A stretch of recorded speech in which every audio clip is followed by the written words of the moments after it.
عليكم جميعا ورحمة الله وبركاته. بسم الله الرحمن الرحيم. الحمد لله رب العالمين. الحمد لله الذي هدانا لهذا وما كنا لنهتدي لولا أن هدانا الله.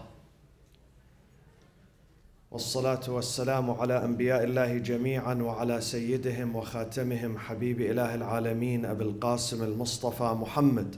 اللهم صل على محمد وآل محمد. وعلى أهل بيته الطيبين الطاهرين المعصومين، وعلى سيدنا ومولانا الإمام أمير المؤمنين وقائد الغر المحجلين علي بن أبي طالب عليه الصلاة والسلام. اللهم كن لوليك الحجة ابن الحسن صلواتك عليه وعلى آبائه في هذه الساعة وفي كل ساعة وليا وحافظا وقائدا وناصرا ودليلا وعينا حتى تسكنه أرضك طوعا وتمتعه فيها طويلا. أعوذ بالله من الشيطان الرجيم. بسم الله الرحمن الرحيم. يا أيها الإنسان ما غرك بربك الكريم الذي خلقك فسواك فعدلك في أي صورة ما شاء ركبك. The commander of faithfuls, Amir al-Mu'mineen Ali ibn Abi Talib, whose tonight is the night of his injury, meaning in a few hours at dawn he was hit by the sword, and after 48 hours he died. One of his sayings, he says, أما بعد فإن الله سبحانه وتعالى خلق الخلق حين خلقهم غنيا عن طاعتهم آمنا من معصيتهم، لأنه لا تضره معصية من عصاه ولا تنفعه طاعة من أطاعه. The Lord, when He created this creation, when He created mankind, He created them without any need for their obedience. He does not need their obedience, neither fearing them, because He is خانمها. لطفاً سكوت را رعايت کنید خانمها. صلوا على محمد وآل محمد.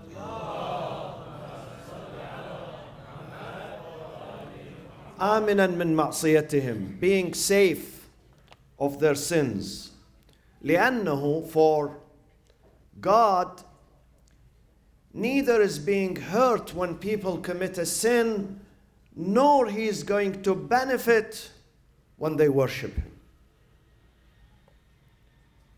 When we commit a sin, we are not hurting God, we hurt our own selves. When we worship God, we are not benefiting Him, we benefit our own selves. Worshipping is like eating food. If you eat healthy food, your body is going to be nourished. You're going to be strong. You can conduct your duties in a healthy way. Ibadah and servitude and worshiping God strengthens our soul, our conscience. So you're going to have spiritual and moral growth and nourishment. You're going to thrive. You're going to be a happy person. You're going to look forward. You're going to realize that you are connected to the superpower in this universe. And this superpower is observing you, listening to you, watching you, responding to you, returning your call. When you call upon Him, when you call upon Him, He's there. He's there to answer. If someone does not eat healthy food, he is going to suffer. Likewise, when someone declines to worship, he doesn't want to worship, he doesn't want to establish a relationship with God, that person is going to suffer. You may say, but I have seen millions of people who do not worship, but yet they are happy. They are successful. They have fun. They are enjoying their life. They have good businesses. Yes, it is right. Because today is not the day of judgment, neither the day of reward. There will be a day of judgment. Today, we have to work. We have to produce. Al-yawm amalun wala hisab. But tomorrow is going to be the day of accountability, the day of judgment. And God, He gives to all those who worship Him and those, as well as those who do not worship Him. But then, remember, those who decline God and decline to worship Him and establish a relationship with Him, they don't know what is waiting for them. Yes, they are having fun. I remember I saw a clip not too long ago. A clip from one of the countries in the Middle East. People were dancing in the nightclub. It was so crowded. Dancing, happy, they are having fun, listening to the music. All of a sudden, the floor caved in. The floor caved in and the earth swallowed them. This is in the middle of the nightclub. In the middle of their enjoyment, having fun. Minutes ago, they did not know what was waiting for them. They were having fun. Probably they were the happiest. Some of them were drunk. But then that was the result. This is the parable of someone who does not worship God, and he thinks he has everything. But he doesn't know what is waiting for him, the disaster which is waiting for him. Someone who does not want God, God says about them in Al-Hadith Al-Qudsi. He says, إِنَّ أَدْنَى مَا أَنَا صَانِعٌ بِهِمْ أَنْ أَنْزَعَ حَلَاوَةَ مُنَاجَاتِي مِنْ قُلُوبِهِمْ. I will strip them. I would not strip them of their food or their homes or their money or their health. I will strip them of the enjoyment of talking to me, enjoying me, enjoying my companionship. They will be deprived from that. And therefore that person is going to be sick. His heart is going to be sick. How is that? What are the signs? What are the symptoms of this sickness? Spiritual sickness. What is it? One of the major symptoms of this spiritual sickness is the obsession with this life. الحياة الدنيا. بل تؤثرون الحياة الدنيا والآخرة خير وأبقى إن هذا لفي الصحف الأولى صحف إبراهيم وموسى. They become obsessed with this life. They become obsessed with materialism. They cannot survive without materialism. If they miss something, if they lose something material, sometimes they're going to take away their life. They're going to kill themselves. They become so obsessed with this life. The life, the heart, which is vacant, which is empty from God, is going to be filled with other than God.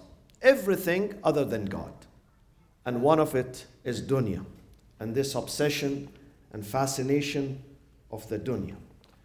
And what will happen after that? If someone is so obsessed with this life, that person is going to grow selfish. That heart is going to grow without mercy, without humanity, without love, without compassion, without humility. Don't we see? Don't we watch every single night? Turn on the news and see the headlines. At 9 p.m., 10 p.m., 11 p.m., the first 20 items is about what? About crimes. Here, in the midst of our society. Crimes committed by people. Sometimes it's rape, sometimes it's murder, sometimes it's arson, you name it.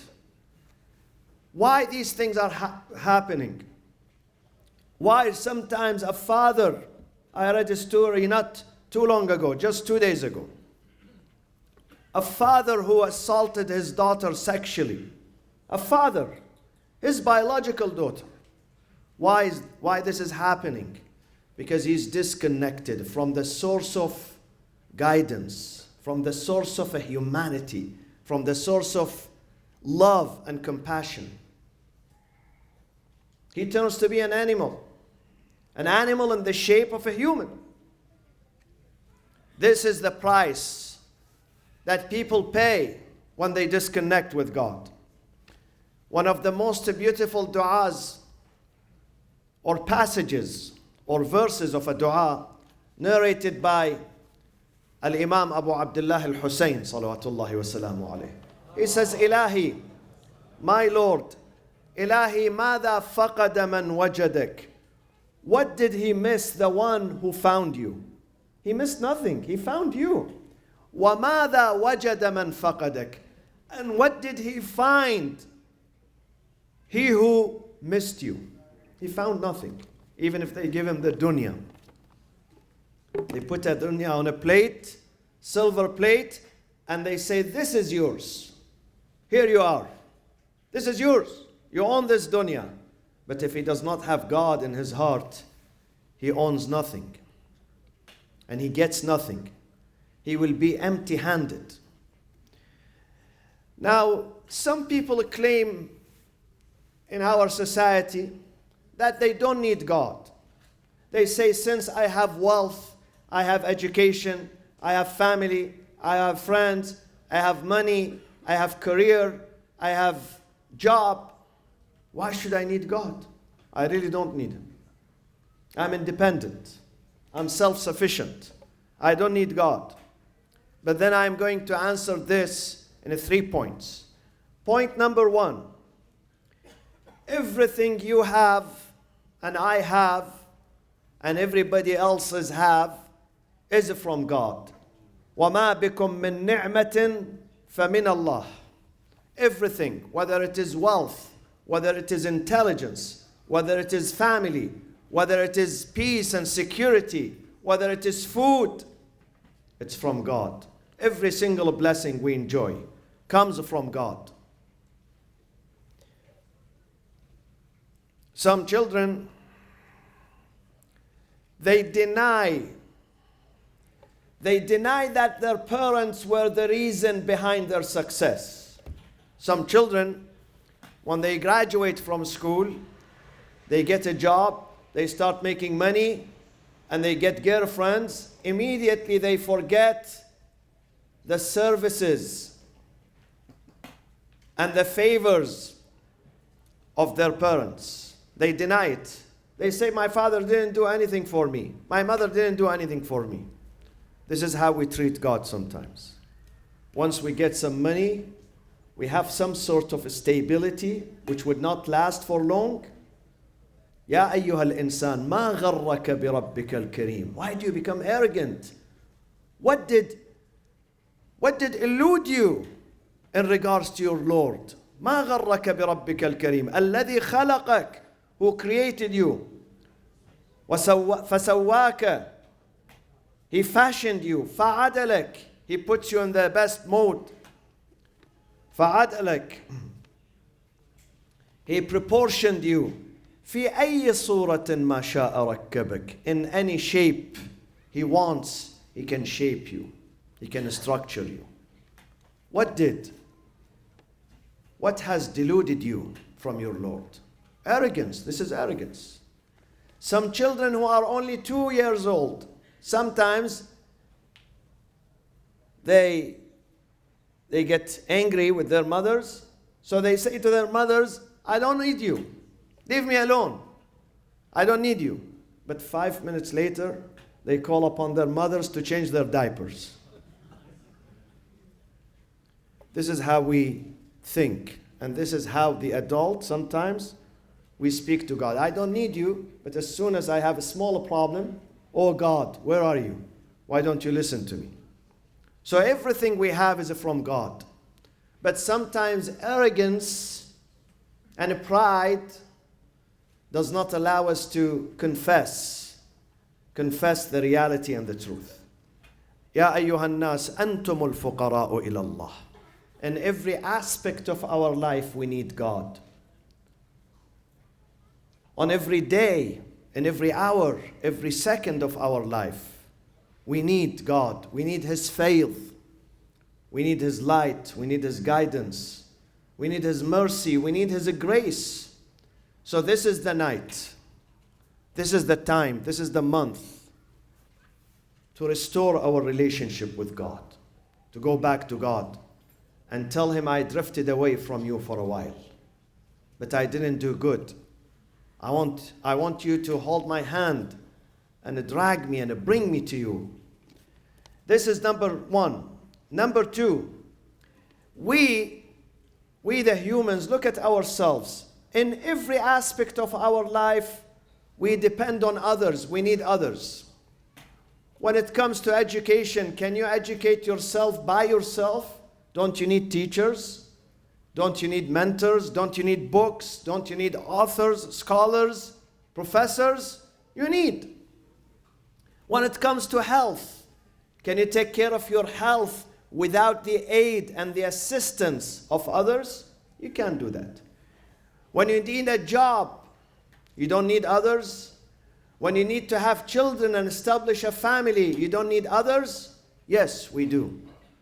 In every aspect of our life, we do need others. Can you find me a person in this life who says, I am really self-sufficient? I'm absolutely self-sufficient. Someone who thought that he's self-sufficient and he had lots of money, he was a multimillionaire, and he said, I don't need anyone. I need the money. He used to keep his money, stacks of money, in a room. He turned that room into a safe, huge safe. So one day, cash money in that room. And he always says, I don't need anyone because I have money. I can do everything in this life with this money. One day, he opened the safe. He went inside to get some money. The door was locked. And the door was heavy, huge, made of iron. He could not open it. His family, they missed him. They thought he's outside. After 3 days, when they came and opened the safe, they found him dead among his multi-million dollars. He's there. He's the richest person, but the money could not help him. His money could not help him. My friends, our wealth at some point would not help us. Our education and knowledge at some point would not help us. Our families and friends at some points would not be able to help us. The government and the Pentagon and the soldiers and the police department and the FBI at some point cannot save us. The only one who can save us and protect us is Allah subhanahu wa ta'ala. Ya ayyuhan nasu antumul fuqara'u ila Allah. We are faqir.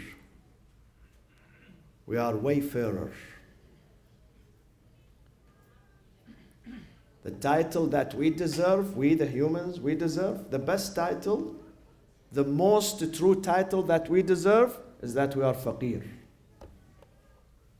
I am insufficient. I am deficient actually, not just insufficient, deficient when it comes to God. And I need Him in every aspect of my life. Tonight, when you open the books, Dua al-Jawshan al-Kabir, please reflect on these verses of the dua. See how our imams, this dua was brought as a gift from God to Prophet Muhammad sallallahu alaihi wasallam.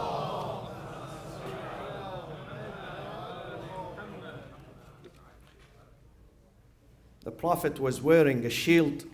The shield was too heavy on him. So Jibreel came with this dua.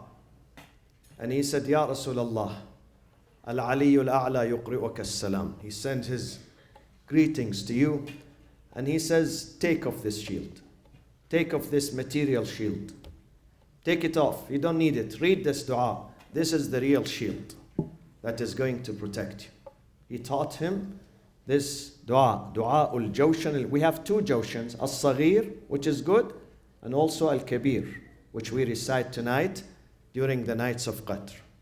When you read this dua with reflection, with meditation, with interaction with God, then you don't need a physical shield. This is going to protect you and protect your family and your community altogether. And then the third point, for those who say we don't need God, for those who say the universe was created by an accident, it has no creator. If someone tells you the universe was created by accident, tell him, ask him this question. Tell him, then you gathered your wealth by accident. But he would reject that. He will consider it as an insult. You are insulting him.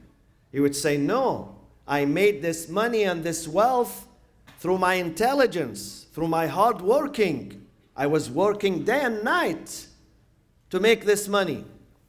He would not accept that from you. Tell a scholar, a professor who says this universe has been created by accident.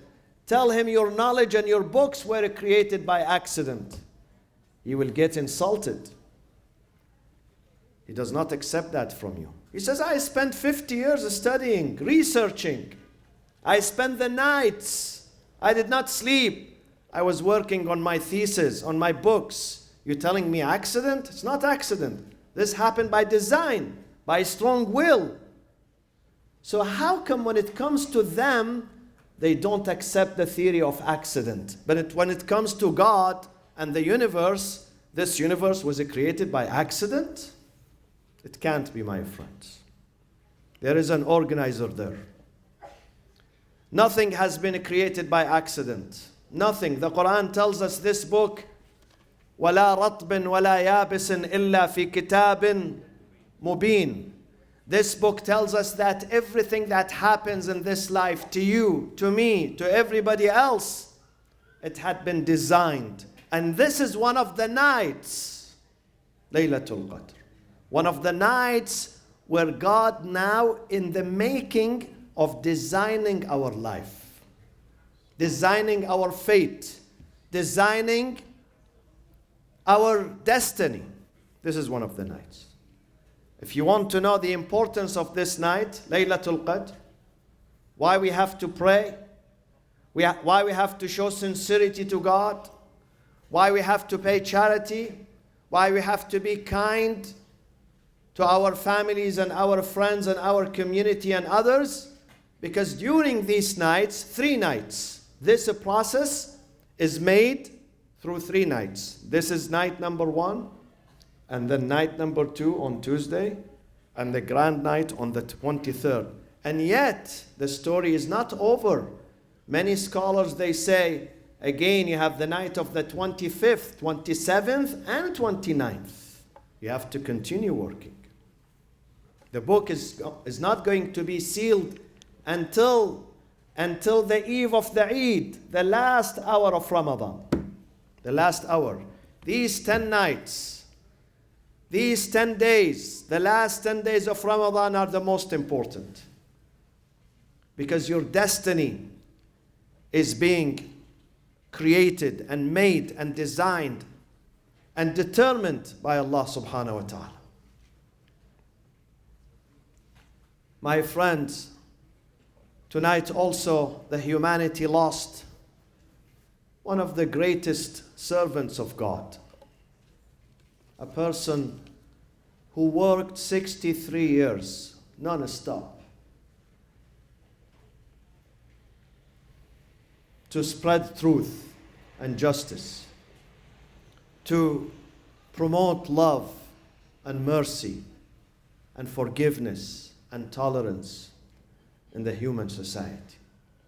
A man who left no room for himself. A man at the expense of his health, at the expense of his children, at the expense of himself, he protected his community. He protected the community of the believers. A man who never discriminated against anyone. He did not discriminate against any religion, against any school of thought, against any human being. A man who said something historic, something would stay till the end of this life. He said this sentence.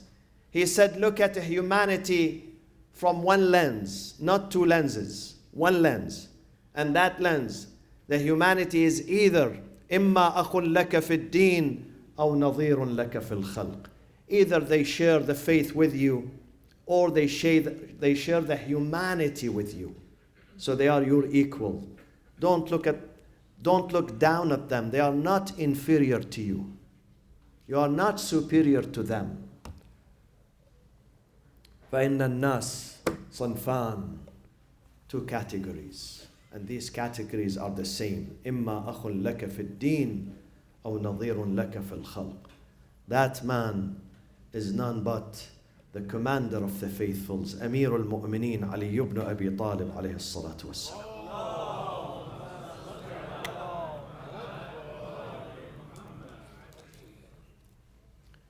His career is going to end tonight.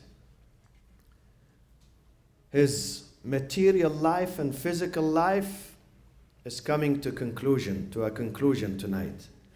But his spiritual life, his moral parable, his moral example is going to continue till the end of the humanity, till the end of the time.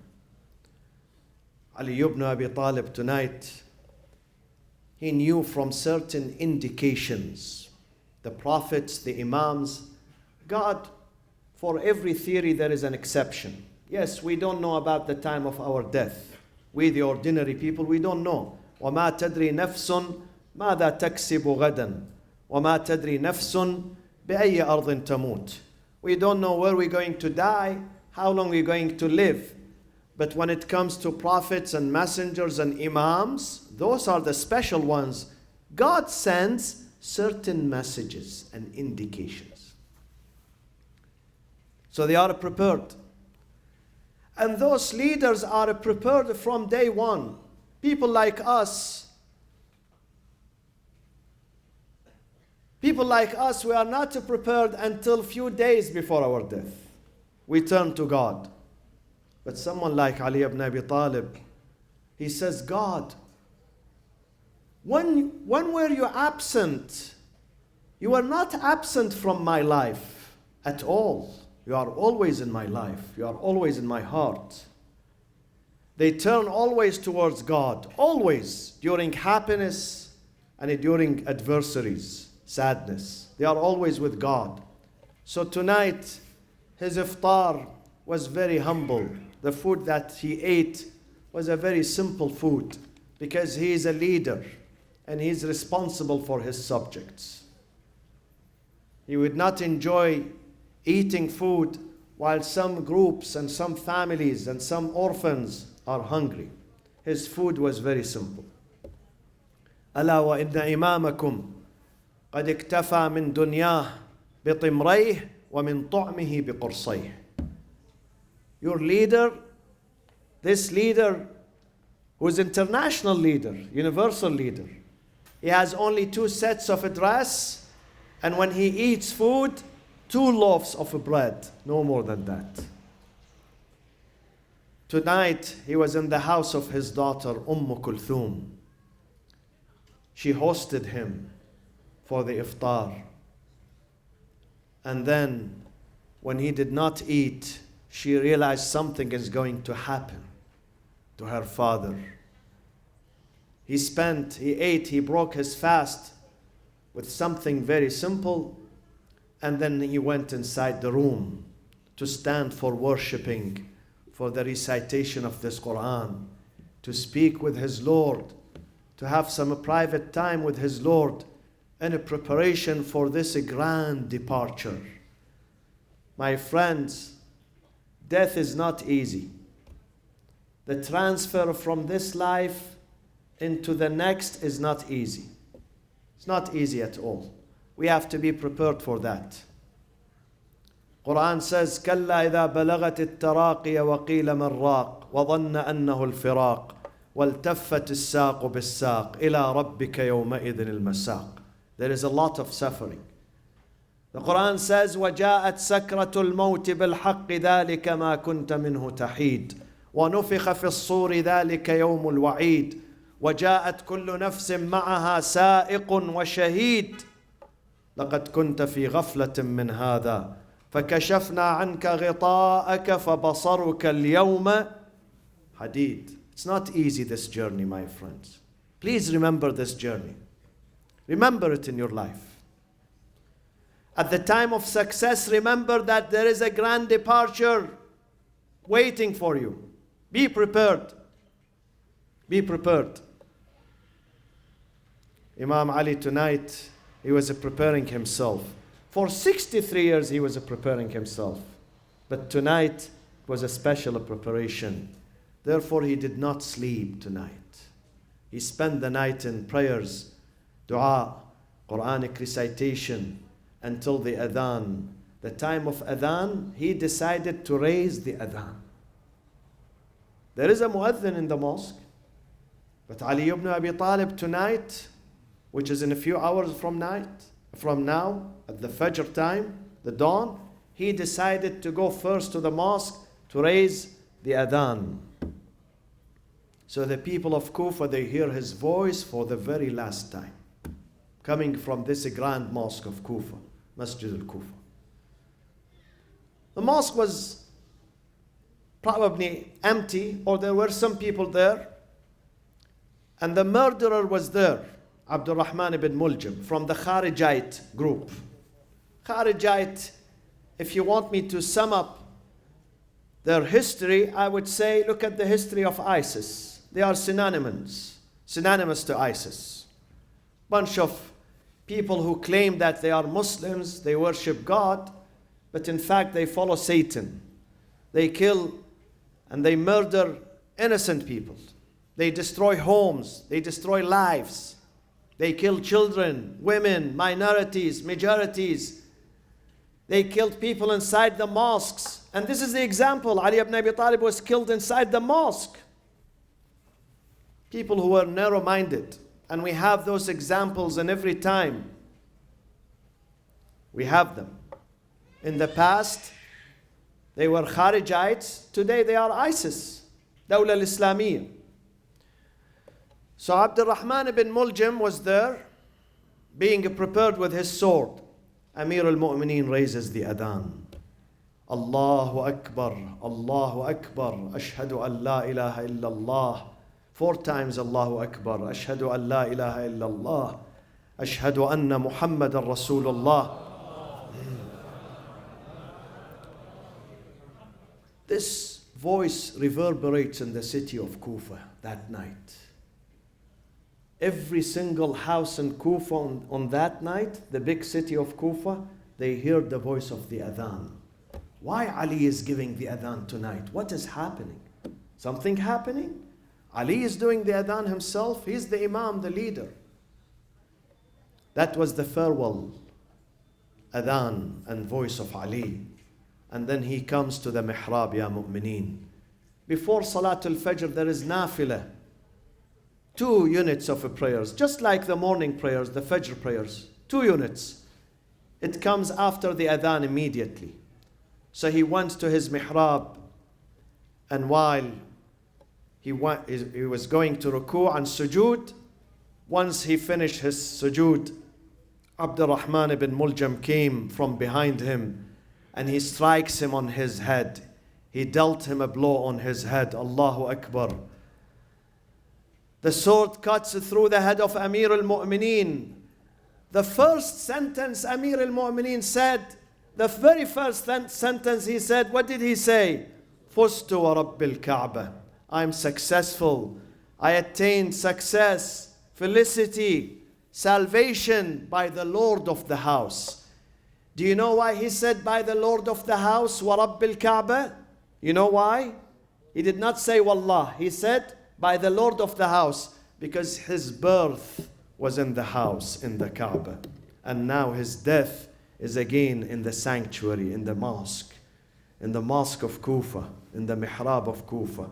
فُزْتُ وَرَبِّ الْكَعْبَةِ. And then the angel Jibreel, his voice reverberates. ألا ألا تهدمت والله أركان الهدى وانفصمت العروة الوثقى قتل علي المرتضى قتل ابن عم المصطفى. The voice reverberates that today the foundations of religion collapsed. Today the foundations of religion have been demolished. Why? Because the first cousin of the Prophet has been murdered. Ali ibn Abi Talib today has been murdered. Hassan and Hussein, they rushed to the masjid to see their father in a pool of blood. In a pool of blood, they take him. They want to carry him, bringing him back home. The father says, my sons, Hassan and Hussein, when I arrive at the doorstep, please let me walk and make it myself inside the house. They say, why? You can't walk.